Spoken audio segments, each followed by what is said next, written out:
Bismillahirrahmanirrahim.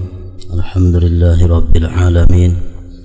Wassalatu wassalamu ala sayyidil anbiya'i wal mursalin sayyidina wa maulana Muhammadinil amin wa ala alihi wa sahbihi ajma'in, amma ba'd. Kenapa sebabnya kita itu di dalam sembahyang kadangkala menghadirkan hati? Artinya hati kita kadangkala memikirkan apa yang kita ucapkan. Hati kita kadangkala menghadirkan apa pekerjaan kita. Ada sebabnya kita kadangkala menghadirkan hati itu. Pertama, ada sebab yang zahir.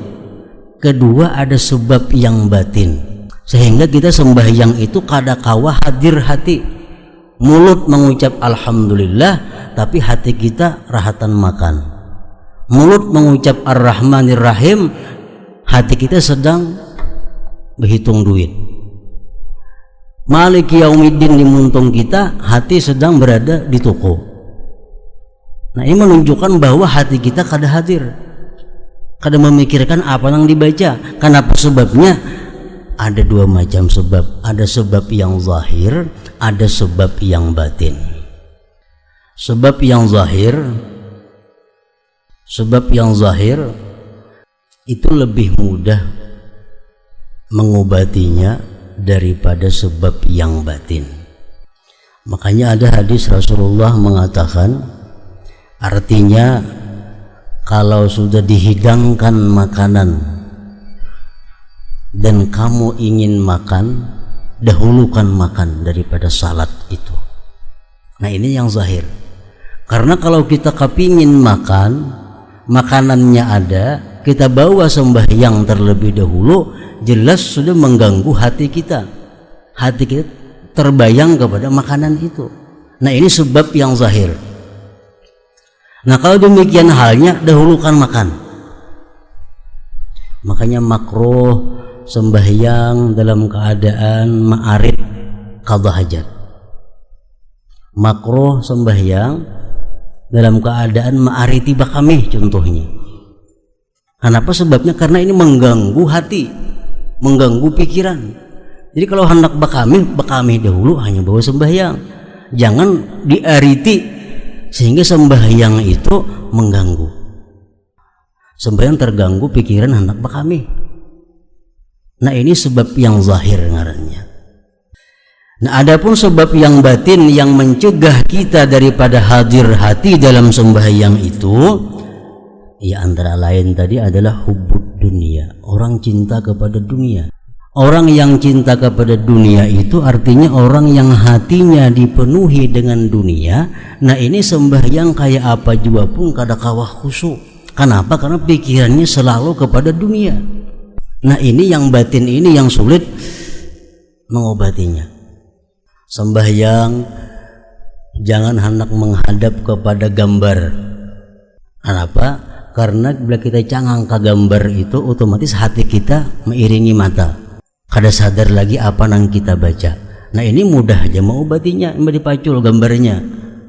Ini sebab yang zahir. Yang sulit membuang itu adalah sebab yang batin, di mana hati seseorang itu cinta kepada dunia. Sembahyangnya, mulutnya mengucap asma Allah, mulutnya berzikir, mulutnya berdoa, tapi hatinya kada demikian. Nah, kada hudurul qalbi, ngarannya kada hadir hatinya. Berapa banyak orang yang mengerjakan salat padahal tidak minum khamar, tetapi ia tidak mengetahui apa yang ia ucapkan di dalam salatnya. Bahkan ada yang kada sadar bahwa dia sedang ruku, ada yang kada sadar bahwa dia sedang sujud, ada yang kada sadar bahwa dia sedang membaca Fatihah. Nah, kemana hatinya? Nah, ini disebut ngarannya kada khusyuk. Jadi orang khusyuk, orang yang selalu tahu keadaannya. Inya ruku, oh, aku sedang ruku. Sujud, tahu sadar aku sedang sujud. Aku sedang di rakaat pertama, aku di rakaat yang kedua. Jadi kadang mau orang khusyuk itu berlebihan sembahyang tak kali 5 rakaat zuhur. Kenapa? Karena selalu tahu aku rakaat pertama, aku rakaat yang kedua, aku rakaat yang ketiga. Nabi sallallahu alaihi wasallam bersabda, "Man shalla rak'ataini lam yuhaddits nafsahu bihima bi syai'in minad dunya, ghufira lahu ma taqaddama min dzambi." Barang siapa yang salat 2 rakaat di mana ia tidak berbicara di dalam dirinya dengan sesuatu dari dunia, maka ia diampuni dosanya yang telah terdahulu. Artinya sembahyang 2 rakaat, kawa kita mulai Allahu Akbar sampai Assalamualaikum kawa, nah diampuni Allah dosa-dosa kita yang telah lalu. Dalam 2 rakaat itu hati kita sedikit pun kada ada ingat dengan dunia, kada membicarakan masalah dunia. Imam Ghazali mengatakan sembahyang di awal waktu tapi kada khusyuk, sembahyang di akhir waktu tapi khusyuk, afdal di akhir waktu, afdal di akhir waktu. Karena khusyuk ini adalah fadilat sembahyang yang berkaitan dengan zatnya sembahyang, sedangkan awal akhir itu berkaitan dengan waktu di luar daripada zatnya sembahyang. Mun aku sembahyang waktu ini aku masih kada karuan, masih harus nak membayari ini, hendak itu, hendak ini. Tapi kalau aku sembahyang di akhir waktu, urusanku sudah selesai, sembahyangku bisa tenang. Nah, lebih baik di akhir waktu, lebih baik di akhir waktu. Ini kalau sudah terbukti. Bila urusan ini aku biris, sembahyangku biris, khusyuk. Di akhir waktu kada jadi masalah asal khusyuk. Tapi kalau ragu-ragu, aku di akhir waktu belum tentu juga khusyuk. Baik di awal waktu, malahan dapat awal waktunya. Mun aku sembahyang di awal waktu kada khusyuk, di akhir waktu belum tentu juga khusyuk. Baik di awal waktu, malahan dapat ridha Allah Subhanahu wa taala. Nah, kalau kita sudah sangkaan kita kuat bahwa kalau di akhir waktu kita bisa khusyuk, lebih baik akhir waktu. Dan Nabi sallallahu alaihi wasallam bersabda, "Innamas salatu tamaskunun wa tawadu'un wa tadarru'un wa ta'awuhun wa tanadumun wa tad'u yadayka wa taqulu Allahumma Allahumma faman lam yaf'al fahiya khidajun." Artinya salat itu hanyalah ketenangan. Salat itu ketenangan. Salat itu kada kawa terburu-buru, tergesa-gesa, kada kawa sembahyang. Sembahyang itu adalah ketenangan. Yang kedua, sembahyang itu merendahkan diri. Setiap kali kita mengucap Allahu Akbar, Allahu Akbar, Allah Maha Besar, Allah Maha Besar. Nah, itu mengembalikan kepada diri kita bahwa kita adalah orang yang rendah, kita adalah orang yang hina, kita orang yang kecil. Nah, sembahyang itu ada tawadhu'nya, mendekatkan diri kepada Allah, meratap, menyesal, dan kamu letakkan kedua tanganmu lalu kamu ucapkan ya Allah, ya Allah. Barang siapa yang tidak melakukan hal itu, maka salat itu kurang. Sembahyangnya kada tenang, sembahyangnya itu kada ada tawadhu'nya, sembahyang itu kada ada rasa mendekatkan diri kepada Allah, sembahyang itu kada ada ratapannya, sembahyang itu kada ada penyesalannya. Nah, sembahyang itu dianggap khidaj, kurang. Dan diriwayatkan dari Allah Subhanahu wa taala, hadis qudsi dalam kitab-kitab yang terdahulu bahwasanya Dia berfirman, "Tidaklah setiap orang yang salat aku terima salatnya. Tidak setiap orang yang sembahyang aku terima sembahyangnya. Aku hanyalah menerima salat orang yang merendahkan diri karena keagunganku dan tidak sombong terhadap hambaku. Ia memberi makan orang fakir yang kelaparan karena mengharapkan keridhaanku." Nah, jadi artinya sembahyang kita ini khusyuk semacam kada cukup untuk diterima Allah.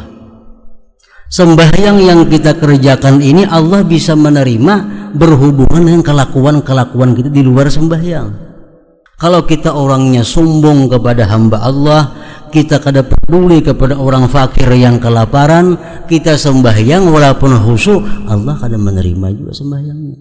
Jadi sembahyang bukan hanya khusyuk diperlukan, tapi akhlak-akhlak kita sebelum sembahyang pun sangat menentukan untuk diterimanya sebuah sembahyang itu.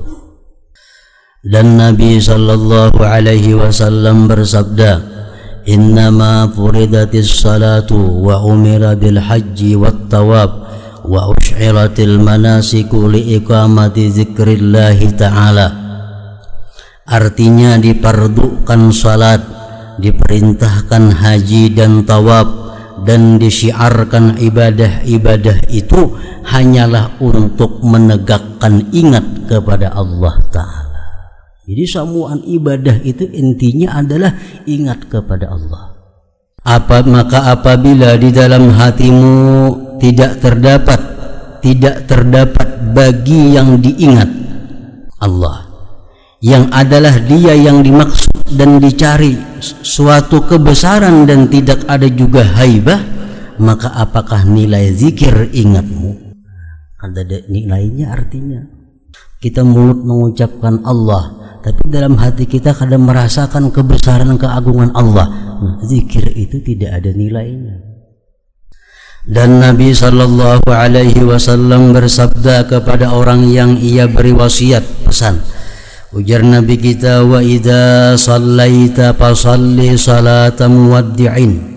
Artinya apabila kamu salat, maka salatlah dengan salat orang yang mau berpamitan, meninggalkan, yakni meninggalkan dirinya, meninggalkan hawa nafsunya, dan meninggalkan umurnya, berjalan menuju tuannya. Sembahyanglah kamu sebagaimana sembahyangnya orang yang mengucapkan selamat tinggal. Artinya apa?